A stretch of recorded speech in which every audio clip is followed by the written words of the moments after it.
আমি তোকে অভিশাপ দিচ্ছি, তুই বনের একটা গাছ হয়ে যাবি। এরপর তুই বুঝতে পারবি গাছদের দুঃখ বেদনা আনন্দ কি জিনিস। আমার উপরে রাগ? তোরা যে গাছে বাসা বাঁধিস সে গাছ আমি কেটে ফেলি, কিন্তু কি করব বল, ওই গাছ না কাটলে যে আমার খাবার জুটবে না।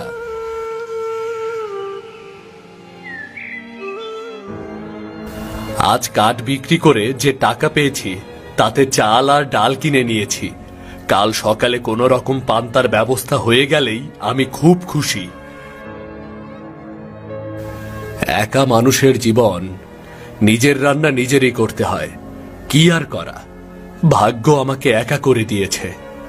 মা বাবা মারা গেছে অল্প বয়সে, এখন একা থাকাই আমার নিয়তি। যাই, এবার বাকি ভাতগুলোতে পানি দিয়ে রাখি, সকালে উঠে পান্তা খেয়ে কাজে বের হব। কাজল মিয়া, ও কাজল মিয়া, বাড়ি আছো নাকি?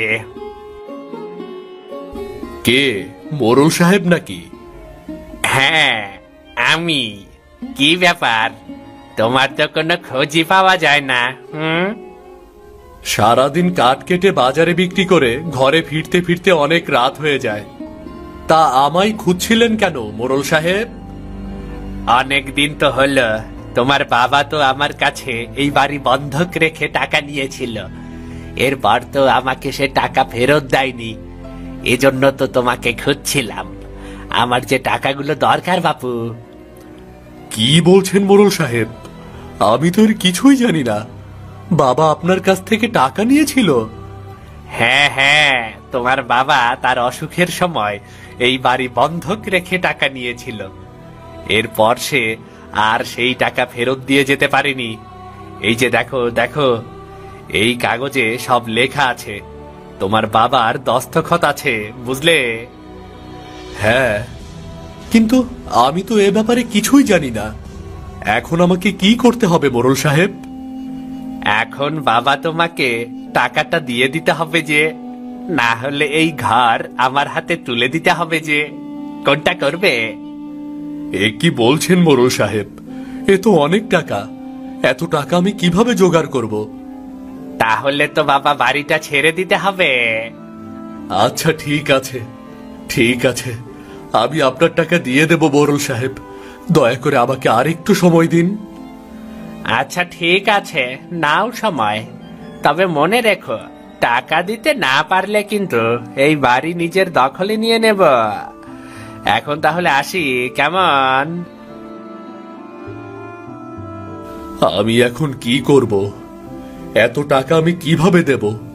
টাকা না দিতে পারলে তো মোরল আমার ঘর দখল করে নিয়ে যাবে। আমি এখন কি করব? কিভাবে এই টাকা জোগাড় করব আমি? আমাকে আমাকে আরো বেশি করে কাঠ কাটতে হবে, আরো অনেক পরিশ্রম করতে হবে। যেভাবেই হোক মোরল সাহেবের টাকা ফেরত দিতে হবে। এই গাছটা তো বেশ দামি কাঠের মনে হচ্ছে। এই গাছটা কাটলে প্রচুর টাকা পাওয়া যাবে মনে হয়। যাই, এই গাছটা কাটি। কে রে তুই? এই বনের গাছ কাটছিস? আমি যে গাছের নিচে ধ্যান করি, তুই সে গাছটাই কেটে ফেলছিস? তোর এত সাহস! আমি বুঝতে পারিনি আপনি যে এই গাছের নিচে বসে ধ্যান করেন। আমার আসলে অনেক টাকার প্রয়োজন, তাই আমাকে গাছ কেটে কাঠ বিক্রি করে টাকা জোগাড় করতে হবে। নিজের লাভের জন্য বনের গাছ কেটে তুই কতজনের ক্ষতি করছিস তুই কি জানিস না? এই গাছে পাখিরা বাসা বাঁধে, গাছের নিচে বসে কত পথিক বিশ্রাম করে। এই গাছের ফল কতজনের ক্ষুধা মেটায়, আর তুই এই গাছ কেটে ফেলছিস। আমার আসলে টাকার খুব দরকার, তাই আমি ভেবেছিলাম এই গাছটা কেটে কিছু টাকা পাবো, আর এই গাছের কাঠ বেশ ভালো দামে বিক্রি হওয়ার কথা।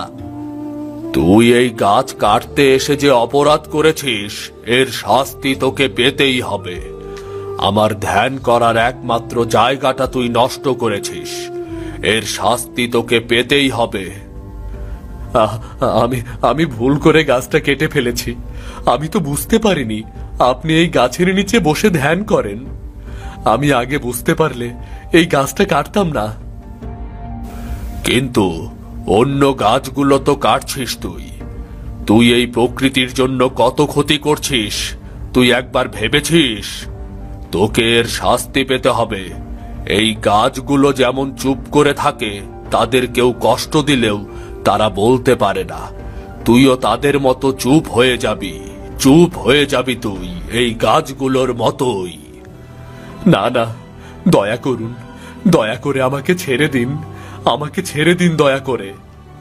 তোকে আমি অভিশাপ দিচ্ছি, তুই আর কথা বলতে পারবি না। তুই বোবা হয়ে যাবি, বোবা। কথা বলার শক্তি হারিয়ে ফেলবি। তুই আর কোনো গাছও কাটতে পারবি না। না না, আমি আমি এখান থেকে পালিয়ে যাব। আমাকে আপনার কোনো অভিশাপ ছুঁতে পারবে না। আহ আহ আহ আহ আহ আহ আহ। আমার অভিশাপের হাত থেকে কোনো মুক্তি নেই রে পাগলা। না না না, আমাকে আমাকে তবে সব কষ্টের পরই কষ্ট থেকে নিস্তারের সময় আসে। তুইও এর হাত থেকে নিস্তার পাবি। এখান থেকে আরো সামনে গেলে তুই একটা হ্রদ পাবি। সেই হ্রদের কাছে তুই একটা ছাতিম গাছ দেখতে পাবি। সেই গাছটিকে খুব যত্ন করতে হবে। গাছটির রক্ষণাবেক্ষণ করতে হবে। ঠিক যেমন রক্ষা করতে হয় নিজের জীবন সঙ্গিনীকে, সেভাবেই রক্ষা করতে হবে।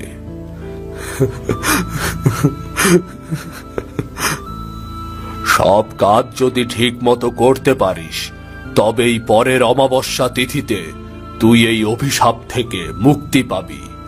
তবেই তুই এই কষ্ট থেকে মুক্তি পাবি।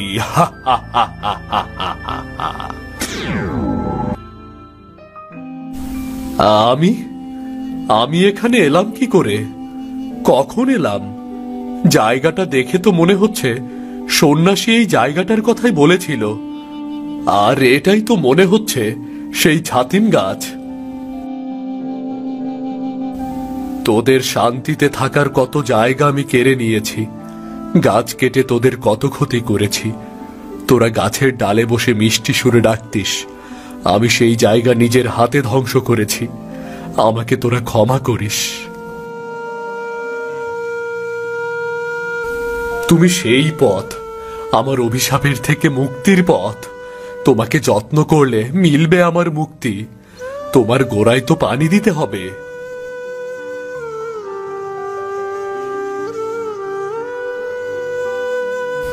তুমি ভালো থাকার ওপর এখন আমার সবকিছু নির্ভর করছে। আমার অভিশাপ থেকে মুক্তির একমাত্র উপায় তুমি।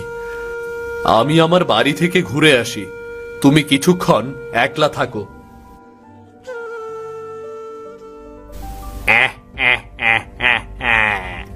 অবশেষে বাড়িটা আমার হাতে এসেই পড়ল। বাড়িটার দখল আমি পেয়ে গেলাম তাহলে। হুজুর হুজুর, কাজল কাঠুরে যদি বাড়িটা দাবি করতে আসে, যত যাই হোক বাড়িটা তো ওরই, তাই না? দাবি করলেও লাভ নেই। আমি কাজলকে বুদ্ধি করে বলেছিলাম ওর বাবা এই বাড়ি বন্ধক রেখে আমার কাছ থেকে টাকা নিয়েছিল। আসল ঘটনা তো অন্যরকম। আসল ঘটনা কি হুজুর? আসলে ওর বাবা এমন কিছুই করেনি। আমি কিছু নকল কাগজপত্র তৈরি করে কাজলকে দেখিয়েছিলাম। বোকাটা তাই বিশ্বাস করে বসে আছে। আপনার বুদ্ধির তুলনা নেই হুজুর। যাই হোক, এই বাড়ি অবশেষে আমার দখলে, কিন্তু বোকাটাকে কোথাও দেখছি না। কোথায় গেল কে জানে। কাঠ কাটতে কাটতে শেষমেশ মনে হয় বনেই পড়ে মরে আছে হুজুর। তাহলে মোরল আমার ভিটে মাটি কেড়ে নেওয়ার জন্য এই ফোন দিয়ে এঁটেছিল। আমার ভিটেটুকু এভাবে অন্যায়ভাবে কেড়ে নিল। সৃষ্টিকর্তা সব দেখেছেন। একদিন আমি অবশ্যই এর বিচার পাব। ঘর তো বানানো হলো, যাই এবার খাওয়ার জন্য কিছু ফল পেড়ে আনি।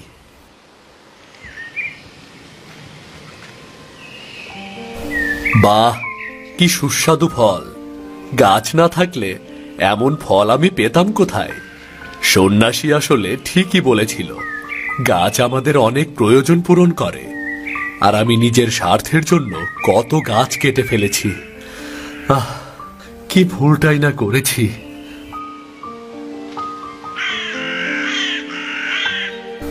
বাহ, এখান থেকে তো চারপাশের দৃশ্য খুব সুন্দর লাগে। মনে হয় চারপাশে সবুজের এক সমুদ্র। আহ, চোখ যেন জুড়িয়ে যায়। আরে, ওরা কারা? দেখে তো মনে হচ্ছে এরা কাঠুরে ছাতিম গাছটা কাটতে এসেছে। মোরল সাহেব তো বেশ কয়েকটা গাছ কাইটা নিতে কইছিল। এই গাছটাই কাটতে কইছিল কি? হরে, মোরল সাহেব বলেছিল তার ছাতিম গাছের কাঠটাই চাই। চল তাইলে এই গাছটাই কাইটে নেই। আরে, সত্যিই তো, এরা তো কাঠুরে, তাও আবার মোরল পাঠিয়েছে গাছ কাটার জন্য। এদেরকে তো কিছুতেই এই গাছ কাটতে দেওয়া যাবে না। ওই চল তাইলে গাছটা কাটা শুরু করি। আমাকে যেভাবেই হোক ওই গাছটিকে রক্ষা করতে হবে। ওরা এখনো আমাকে দেখতে পায়নি। যাই, আমি আরেকটু ওপরের ডালে গিয়ে বসি, তাহলে ওরা আমাকে আর দেখবে না। আরে, গাছটা নড়লো মনে হয়। আমারও তো তাই মনে হইল। গাছটা নড়ায় ওরা মনে হয় ভয় পেয়েছে। আমি তাহলে বেশ করে কয়েকবার গাছের ডাল ঝাঁকিয়ে ওদের ভয় দেখাই, তাহলে ওরা মনে হয় ভয় পেয়ে চলে যাবে। এই রে, গাছের ডালগুলো আমি কেমনে নড়তাছে, দেখ দেখ। হরে, কোনো মানুষ নাই, অথচ কি ভয়ঙ্কর ভাবে গাছের ডাল নড়তেছে রে। না রে, এই ব্যাপারটা ভালো ঠেকতাছে না। ভূত পেতেরই কোনো কাজ হইব রে। ওরে বাবা রে, খাইয়া ফেলবো রে। ওরে বাপরে, এই জায়গায় প্রেতের আসর আছে। চল চল, পালাই পালাই।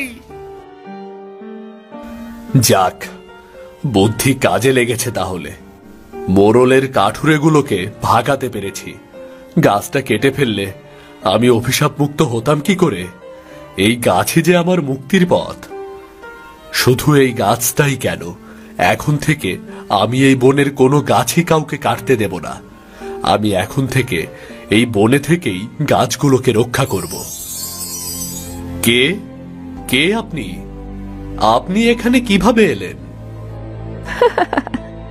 বাহ, তুমি তো এখন কথা বলতে পারছো। তোমার অবাক লাগছে না? আরে তাই তো, আমি তো আবার কথা বলতে পারছি। আমি তাহলে অভিশাপ থেকে মুক্ত হয়ে গেছি। অভিশাপ থেকে তো আমিও মুক্ত হয়েছি। আপনি আপনি অভিশাপ থেকে মুক্ত হয়েছেন মানে? ছাতিম গাছটা কোথায় দেখতে পাচ্ছো? আরে তাই তো, ছাতিম গাছটা গেল কোথায়? আমি ছাতিম গাছ রূপেছিলাম। সন্ন্যাসী আমাকে অভিশাপ দিয়ে ছাতিম গাছ বানিয়ে দিয়েছিল। আজ আমি তোমার যত্ন ও ভালোবাসায় অভিশাপ মুক্ত হয়েছি। কি বলছেন আপনি? সন্ন্যাসী আপনাকে অভিশাপ দিয়ে ছাতিম গাছ বানিয়ে দিয়েছিল? হ্যাঁ, আমি হচ্ছি রূপনগরের সওদাগর কমলরাজের মেয়ে কনকলতা। একদিন কি হয়েছে গারোয়ান? সামনে একটা ছোট গাছ আছে ছোট সাহেবা, আমাদের ঘুরে যেতে হবে। পথের মাঝে আবার এই ঝামেলা এলো কোথা থেকে? এই গাছটা আমার পথের মাঝে এলো কি করে? পথ ঘুরে যেতে কত সময় লাগবে গারোয়ান? সে যেতে যেতে প্রায় সন্ধ্যা হয়ে যাবে। কি বলছো? আমার তো দুপুরের আগেই পৌঁছানো দরকার, তা না হলে তো বিয়ের অনুষ্ঠানই শেষ হয়ে যাবে। ঘোর পথে গেলে সন্ধ্যার আগে কিছুতেই পৌঁছানো যাবে না ছোট সাহেবা। আমি বলি কি ছোট সাহেবা, চলুন চলুন আমরা বাড়ি ফিরে যাই। কি বললে তুমি? বাড়ি ফিরে যাব?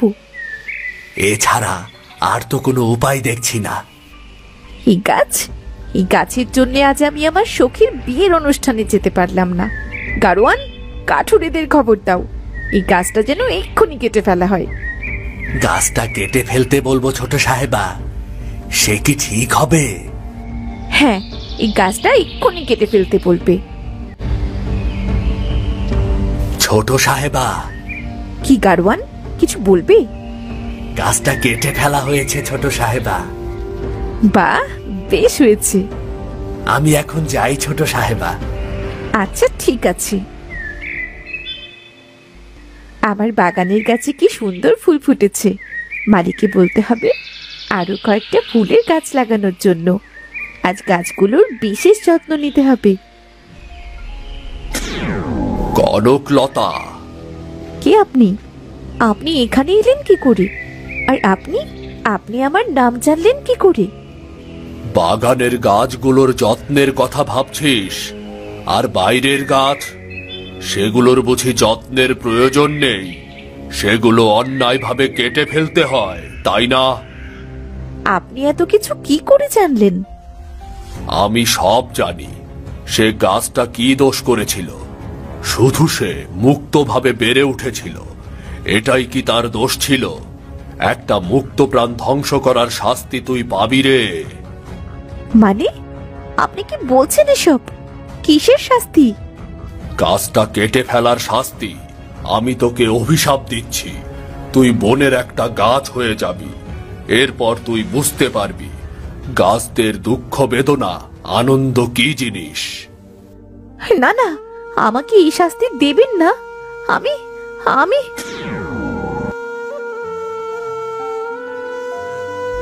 সন্ন্যাসী আমায় বলেছিল আমার অভিশাপ থেকে মুক্তির একটাই উপায় আছে। কেউ যদি আমায় আদর যত্ন করে রক্ষা করে, নিজের জীবন সঙ্গীর মতো দেখাশোনা করে, তাহলেই আমি অভিশাপ থেকে মুক্তি পাবো, আবার মানুষ হব। আজ থেকে আমরা দুজনেই অভিশাপ মুক্ত। কিন্তু সন্ন্যাসী আমাকে বলেছিলেন আমি অমাবস্যার তিথিতে অভিশাপ মুক্ত হব। কিন্তু আজ এত আগে অভিশাপ মুক্ত হওয়ার কারণ বুঝতে পারছি না।